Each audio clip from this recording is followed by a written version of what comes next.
Hey guys, welcome back to Chit Chat and Tea with Amanda Marie. I am here with my cup of tea and a book. Yes, let me take a sip of tea. Okay, sorry.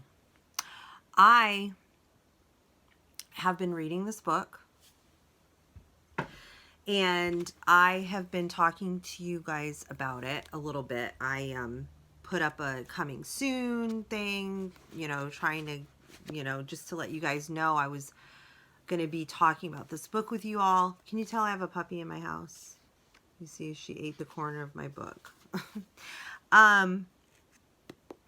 So anyway, I've been reading this book and I was kind of mulling over in my head, okay, so like, how am I going to do this? Because honestly, guys, like, I have a busy life and so on and so forth, and like so many people do, but I love my channel and I love bringing you guys content whenever I can. And I was just trying to like think, how can I do this? Because this book is a lot to take in. I am 3/4 done with it, and it's a lot to digest.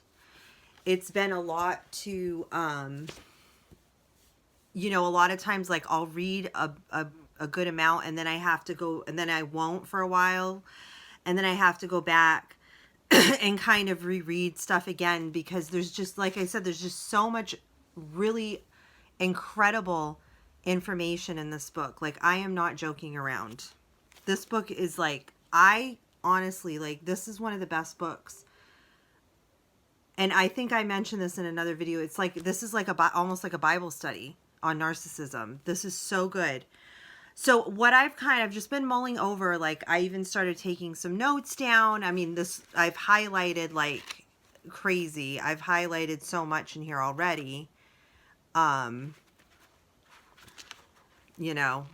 really have it. I've highlighted a lot already. But I was thinking about it and I'm like, you know what I think I'm going to do?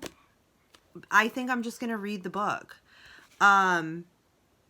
Maybe like one chapter of it, do one chapter for one video.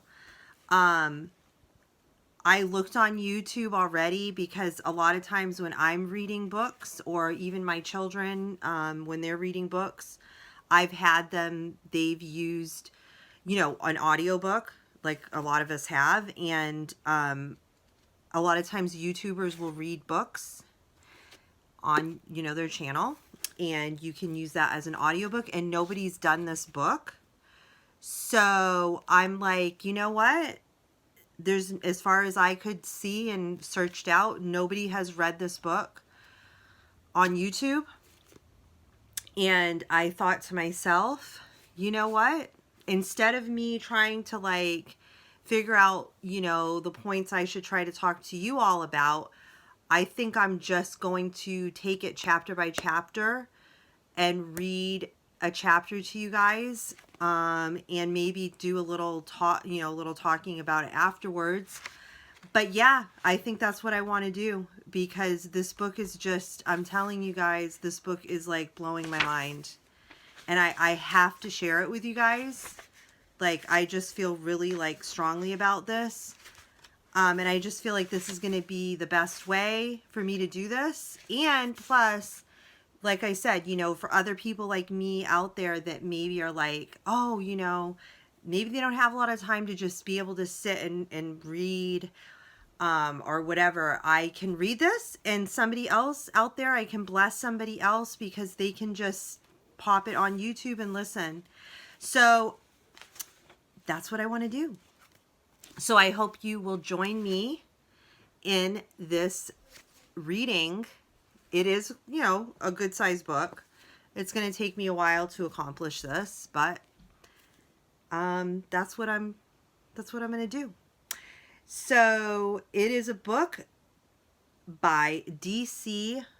Robertsson. It's called The First Will Be Last, A Biblical Perspective on Narcissism. Okay, so let's begin. So get a cup of tea or coffee, water, juice, seltzer water, whatever you like. Sit on down, or maybe, you can even do while you're doing housework or whatever you're doing, and take a listen, because I guarantee you're going to learn a lot like I have been, and this is going to bless you. And I'm going to try to keep the background noise to a minimal. I can only do the best I can do with my household, but we got to work through it. So yeah, I'm going to start with, let's begin. But many who are first will be last, and the last first. Mark 10:31. In this short phrase, Jesus made a surprising declaration about life. In the age to come, eternity.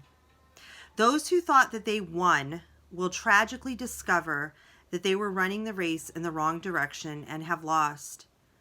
Those thought left behind will win the prize. Among those most surprised will be those who we commonly refer to as narcissists.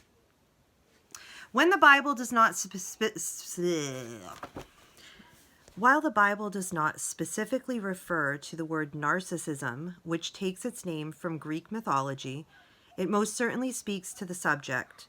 In fact, if you look carefully, you might be surprised at just how much and how directly Scripture speaks about narcissism and narcissists. In the following pages, we dig into ancient biblical truths about these difficult people, uncovering wisdom forgotten in today's reliance on modern psychology, but revealed by the God who sees, understands, and has the last say on everything.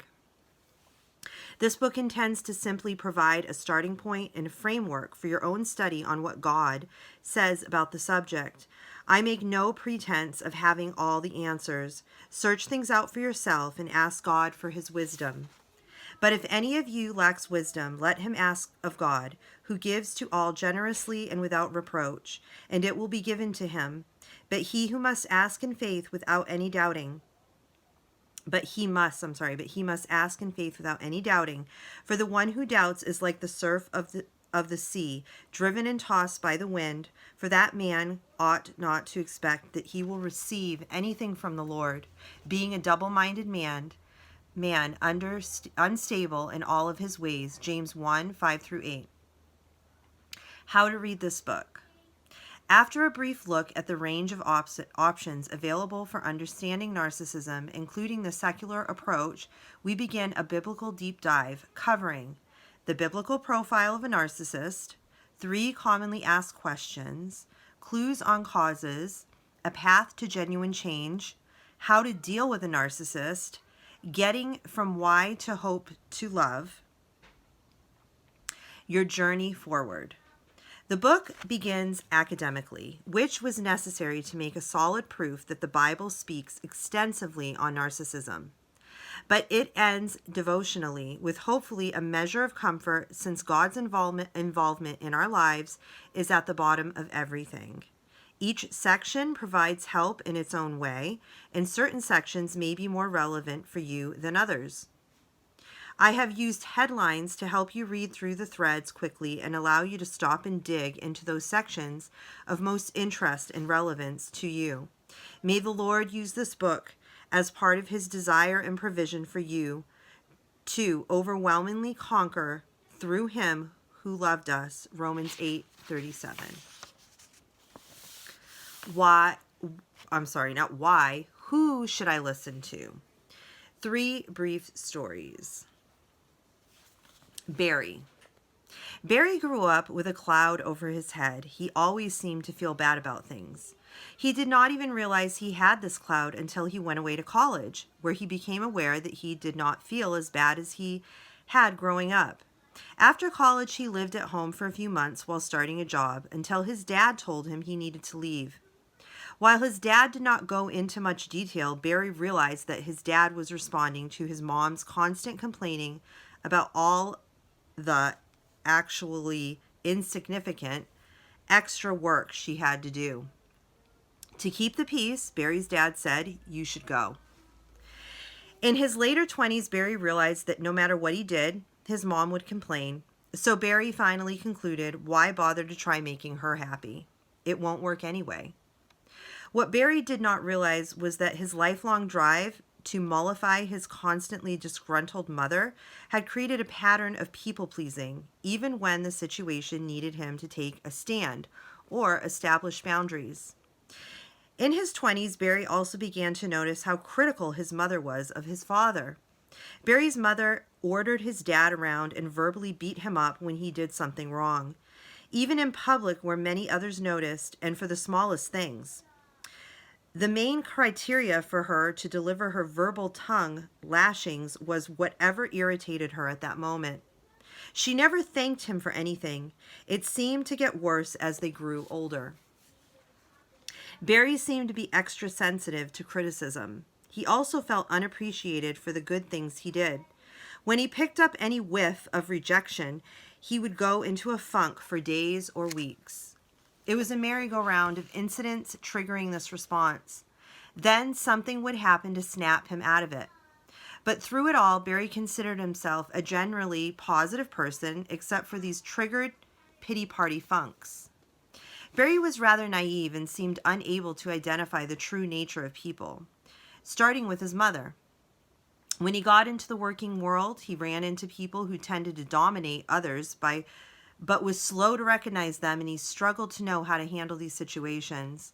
However, sometimes these people were so outrageous that even Barry could recognize them, but usually only when it was too late. He called one of his bosses Old Neb after King Nebuchadnezzar because of his arbitrary arrogance which the boss displayed, including toward Barry. Barry left the secular company to find a way to get more involved in Christian work. He wound up in a ministry environment where a few people had agendas to become famous through building their own personal kingdoms, and who sought to capture others in service to their cause. These ministry team leaders repeatedly burned people out in accomplishing project-related goals. When the loyal workers finally left, the ministry leaders were upset, critical, and felt abandoned, when in fact it was their own fault. These ministry leaders were blind to it all.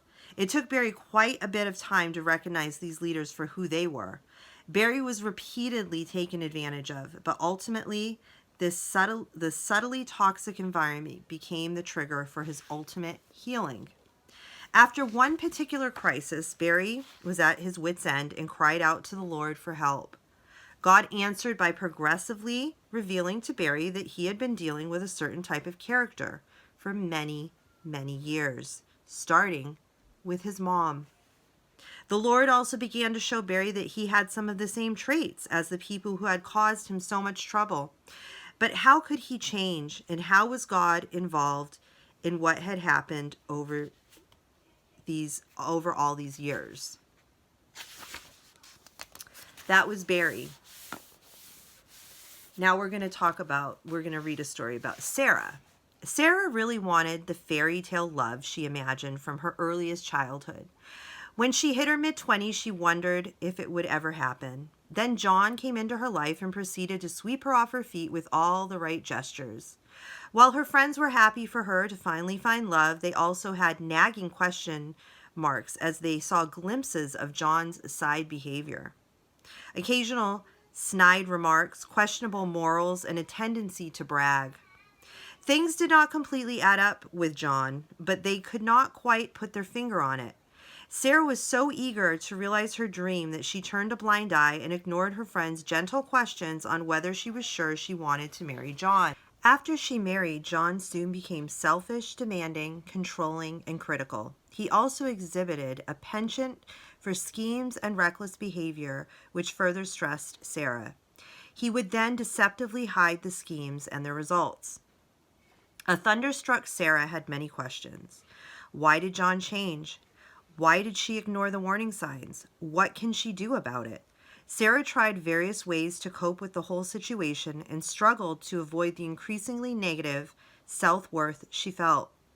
She was devastated at that her great hope for love turned into a shipwreck. and what that might mean for the remainder of her life, including the impact on her children. Okay, we have one more story. Lee. Lee grew up in a family driven to make things look good to the outside world. The family focused on displays of wealth, even if they had to use fake labels or go into debt to have it. They sought out those with money and flattered them in the expectation and hope that they would receive perks from their relationship. His parents had very high career expectations for Lee. He could become a doctor or a lawyer, and that was about it. These expectations were not based on consideration of Lee's interests, but on their own eagerness for their prestige, which would come from his success. The father dominated the family, at least in public, and used his position as family elder to arbitrarily control and take advantage of other family members. No one could talk back or question his decisions, but the mother took it even further and in private dominated the father. This family consistently lied to each other and even more frequently lied to others outside the family. They were obsessed with maintaining the facade that everything was okay, even when conflict was raging at home. Lee saw his father explode at the smallest of slights, but did not realize that he had the same tendencies. He told himself that when he had his own family, he would not act like his father. But when that time came, Lee changed his views and decided it was pretty nice to be at the top of the family pyramid. As a result, Lee's family became a modern version of the family model he had sworn he would not repeat. The range of perspectives. If you've picked up this book, there is a good chance you or someone you care about has experienced some of the more damaging consequences of a genuine narcissist. Maybe you didn't realize you were dealing with a narcissist at first, but the pain and the damage this selfish, arrogant, condescending, and domineering person caused might have driven you to search for answers about what was going on and how to deal with them. As you searched online or in books, perhaps you read more about who this type of person is and how he or she operates. You likely have read explanations on causes and advice on how to deal with this narcissist. Those looking for help with understanding and dealing with a narcissist have typically turned to the following 5 sources: professional psychologists and psychiatrists, the pop psychology world of books, blogs, self-help forums, etc., Christian psychologists, biblical counselors, or a shoulder to cry on, i.e. a caring friend. Of the above, by far the most commonly sought sources have been the world of pop psychology and caring friends. My own journey of discovery started with asking God for help. But my first stop on the road was the world of pop psychology. However, God soon showed me that He has something to say on this subject. I'm going to stop there, guys, because this book isn't done with chapters. So he kind of stated that already. The way he did this is he broke it down basically it's like almost like he just breaks it down into like different subjects almost. So it's kind of hard to judge like, okay, where to stop. But I'm going to stop there because I don't want these to be like too long. Because like I said, I feel like it's a lot to digest, the amount of information that this book is giving us. So next time we're going to be getting into the secular perspective on narcissism. So he's going to be breaking down the different perspectives. So we're going to read about the secular perspective, and we're going to read about the popular or the pop psychology perspective, self-help tracks. And he's going to kind of talk about the biblical perspective of kind of like a little history of narcissism. So I hope that, you guys are joining me on this journey of reading this book. I have to say before I end this video that I truly believe that most people today have experienced someone they know, whether, in their family or friends or, coworker, whatever, that is a narcissist. I'm not saying everybody's been hurt by them or had like devastating things happen to them through a narcissist, but narcissism on the whole is growing, and it has become an epidemic problem in our culture, in our society. And it's because our culture is actually like fueling it and encouraging it. So it's really bad. So I personally have had a lot of devastation in my life due to this topic. I don't want to get into personal details on that. I really don't feel comfortable doing that. But I just want to say that just like he stated in this book, if you're reading this book, you probably have experienced, the effects of a genuine narcissist. And I also want to say, and I'm trying, like I said, I've been reading this, but it's been a while since I read the beginning. So it's like, I'm taking it in again. I think at one point he does state that like, there's like genuine narcissists that like are literally like, not well. And then, there's just a lot of people have narcissistic traits. Okay. Like, I think honestly, we all have struggled with narcissistic traits at one point or another in our lives, or we are continually, we struggle with different things, but he's going to get into this later, but I just wanted to say that. And, yeah, guys, I hope you join me on this journey of reading this book. 'Cause I'm telling you, one of the things that has helped me tremendously, is learning about it and educating myself on this subject. It's about, I want to say for about the last, I want to say at least 5 years of my life, I have been really looking into this topic.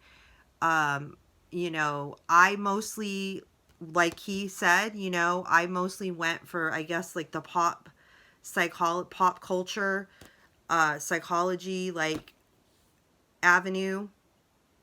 I mean, I did listen to a lot of more psychologist and psychiatric type views on it too, and talk to other friends that may have also had experiences too. But I've educated the point that I'm making is I've educated myself on the topic, and now that I have the language, like I didn't even know what it was my whole life, what I was dealing with, right? I didn't understand what I was dealing with, and I didn't have the language to communicate to anybody else or myself about what I was dealing with. Once I started educating myself and understanding, it has helped me so much. I guess that's what I'm trying to say. Educating myself and learning about this has been healing, and it has helped me tremendously to heal and to understand, and with to have compassion and everything that I need to have to deal with this devastating thing, because it's devastating to families, to relationships. It is devastating. So, guys, like I said, and this book has been a huge blessing already, and I'm not even done with it. And I love that I'm rereading it with you all because I'm taking it in again. And this book is a huge step. If you're looking for healing, or you're trying to understand, or you're just, you're at that place where you need to get past the hurt or whatever, this book is a good step forward. And I'm hoping that maybe even somebody that's, recognizing in themselves that maybe they have these tendencies will listen and find healing. So, guys, I'm going to end it here. I'm already blabbing on enough. Next time, I will be reading more from the next section of this book. Until next time, guys, as always, take care. I hope you're all doing good out there, and God bless.